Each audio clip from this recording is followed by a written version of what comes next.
Bienvenidos a Devorando Libros, yo soy Flor y hoy les traigo un video después de mucho tiempo.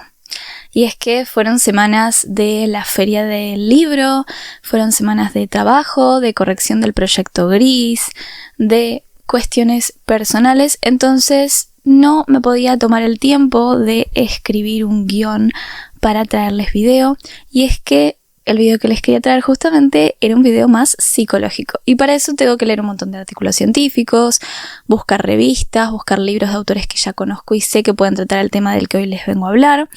Entonces sí, me tomé mucho tiempo para documentarme bien y hacer este video. Así que, sin más dilación, vamos directo al tema de hoy. Hoy vamos a hablar de la soledad. Y seguro que ya dije esto y estás pensando que es un tema súper deprimente, pero no. La soledad tiene mala prensa, es verdad. Sentirse solo o estar solo se considera un fracaso y no hay nada más lejos de la verdad.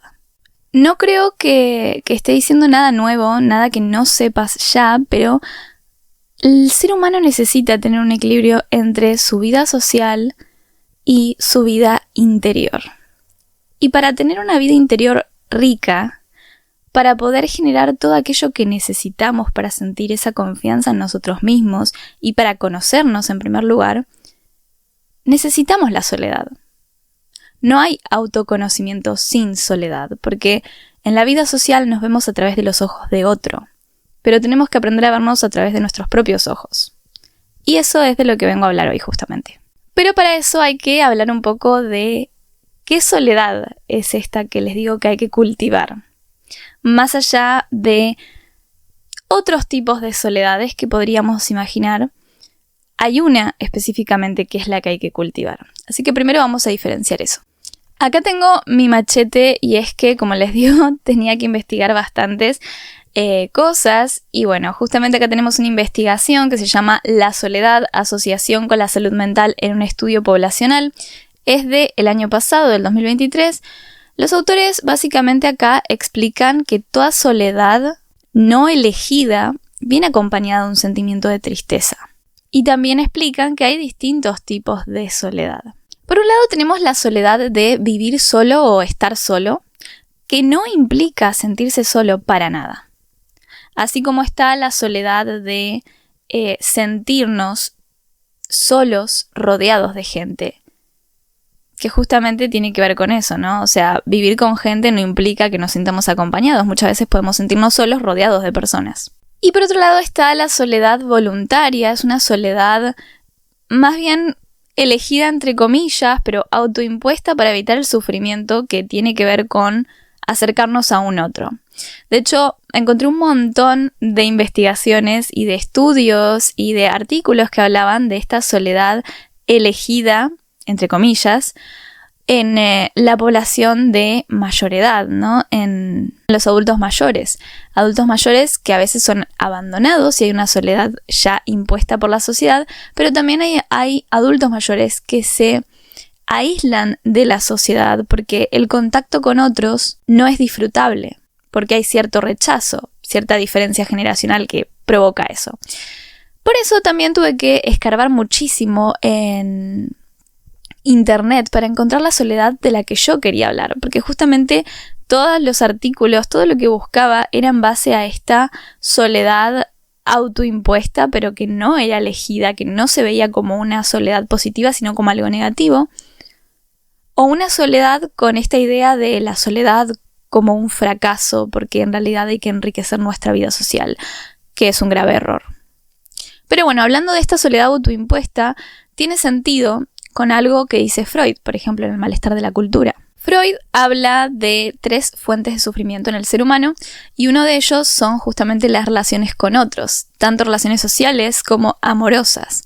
Y se habla que una de las posibles soluciones a este tipo de sufrimiento puede ser el evadirse de aquello que genera displacer.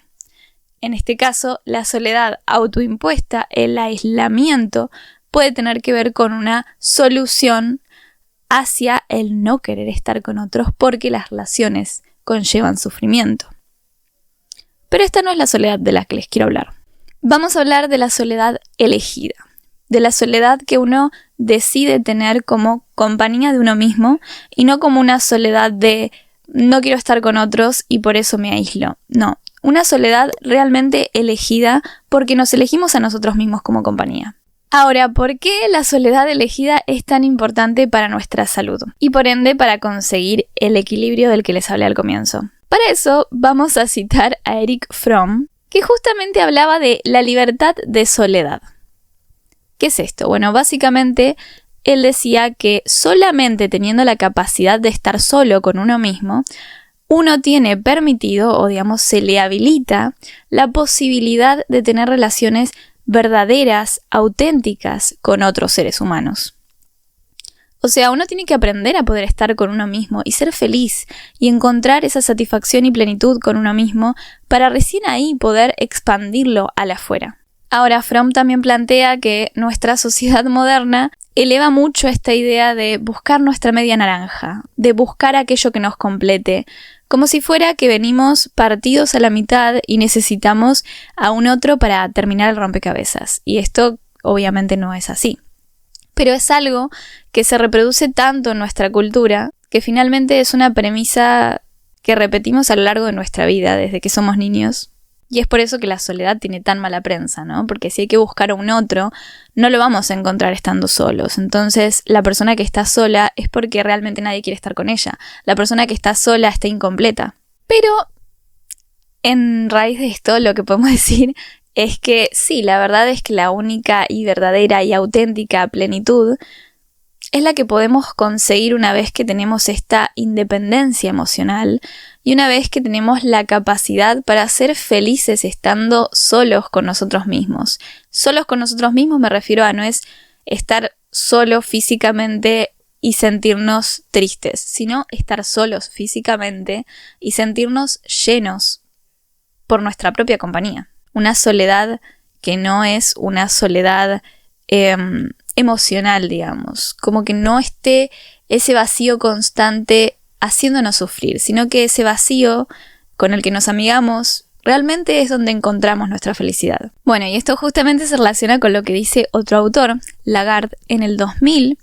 Él habla de esta soledad que permite cultivar el autoestima.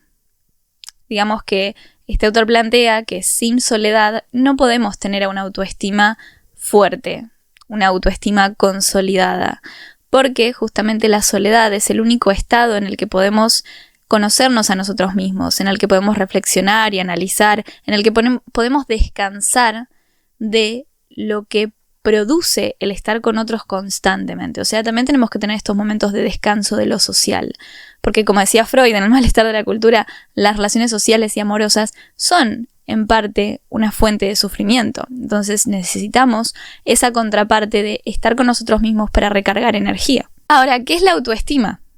Si hablamos de autoestima derivada de la soledad, ¿qué es la autoestima? Básicamente es el conjunto de percepciones, de sentimientos, de pensamientos que tenemos acerca de nosotros mismos. ¿Y eso qué? Te preguntarás, ¿por qué es tan importante todo esto? Bueno, para eso vamos a citar a otra persona, que es Maslow, que elaboró una teoría que tiene que ver con las necesidades, una jerarquía de necesidades, conocida como la pirámide de Maslow. Voy a poner algún gráfico por acá para que lo entiendan. Básicamente lo que él plantea es que hay distintos tipos de necesidades y que esta pirámide nos muestra la jerarquía. Las necesidades más básicas están en la base y solo una vez que queden satisfechos los escalones más bajos se va a poder ir escalando cada vez más hacia necesidades más complejas. Como pueden ver, la autoestima está anteúltima. Es una necesidad del ser humano la autoestima y para poder cultivarla necesitamos estos tiempos de soledad. Y de hecho, sin esa autoestima no vamos a poder conseguir el último escalón de esta pirámide. O sea que también estamos afectando a nuestras necesidades al no poder tener tiempo a solas. Y de hecho la autoestima es lo que nos permite en cierto punto conseguir nuestros propósitos. Y se dice que sin esa autoestima, en vez de conseguir nuestros propósitos, vamos a seguir un círculo vicioso de fracasos. Al no poder confiar en nosotros mismos, al no conocernos verdaderamente, al no poder conseguir sentirnos autorrealizados, digamos, no tener esa realización de, bueno, consigo mis propósitos, busco nuevos objetivos constantemente y me supero a mí mismo. Pero entonces, si es tan importante, ¿por qué la sociedad considera que la soledad tiene mala prensa? Y para eso vamos a citar a otra persona. El instinto social de los hombres no se basa en el amor en la sociedad, sino en el miedo a la soledad. Arthur Schopenhauer. Miedo es el resumen de todo. Así que estuve leyendo algunas revistas científicas para ahondar un poco más en este miedo a la introspección que tenemos los seres humanos y encontré algunas cosas interesantes. Hay un artículo en una revista española que habla bastante de cómo estas patologías del último siglo, como la depresión y la ansiedad, tienen su raíz en un malestar en el sujeto relacionado con un yo interno inestable, que constantemente busca la felicidad en el cariño de los otros, que se adapta para poder caerle bien a los demás, para hacer exactamente lo que los demás esperan de él. Así tapa su propio reflejo, o sea, básicamente pone una sábana en el espejo para no verse a sí mismo porque su ser no es la imagen perfecta de lo que los demás quieren ver.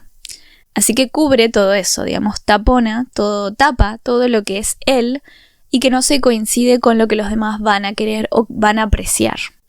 Por supuesto, esto no es sano. Siempre va a haber cosas de nosotros mismos que no le van a gustar a los demás, cosas que no encajen a la perfección con el modelo de lo que los demás quieren ver en uno. Pero cada uno tiene que mirar su propio ombligo en ese sentido, así que creo que está bien también poder externalizar ciertas cosas de nosotros mismos, aunque no se coincidan con lo que los demás esperarían. Así que en resumen, sí, mirar al interior puede dar miedo, pero si no lo hacemos, corremos un riesgo más grande. Corremos el riesgo de no conocernos, tenemos más probabilidades de enfermar, de producir toda esta ansiedad, de acabar con depresión. Obviamente estamos exagerando, ¿no? Pero son posibilidades porque justamente estas patologías se derivan de estos sentimientos. Además de que no vamos a poder consolidar nuestra autoestima y por lo tanto, muy probablemente muchas de las cosas que nos propongamos hacer fracasen. En cambio, vamos a quedar a merced de lo que otros esperan de nosotros. Vamos a quedar a merced del deseo de los otros, sin poder encontrar nuestro propio deseo, sin darle lugar a nuestro propio deseo. Vamos a ser dependientes de un otro porque no podemos justamente cultivar esta independencia emocional que se requiere. Y como ya dije, vamos a encontrar cada vez más dificultades en el camino a la hora de buscar alcanzar nuestras metas. Siempre esclavos de nuestra ansiedad y de las preocupaciones y los pensamientos negativos constantemente en nuestra cabeza porque nosotros mismos no somos nuestro lugar seguro. No quiero sonar fatalista, ¿ok? Con todo este discurso, pero si te identificás con algo de lo que estuve diciendo, quizás tengas que mejorar o ahondar un poco más, profundizar en la relación que tenés con vos mismo. Porque es la única manera de que realmente te sientas a salvo estando solo con vos mismo y que puedas reflexionar sobre lo que pasa en el exterior, que muchas veces es ruido, porque claramente todos tenemos conflictos y las personas todo el tiempo van a proyectar sus problemas en los demás. Y si vos no podés estar bien con vos mismo, vas a absorber todo eso, vas a cubrir quién sos y vas a ser lo que los demás esperan que seas. Un objeto, básicamente. Hasta acá llega el video de esta semana. Espero que les haya gustado.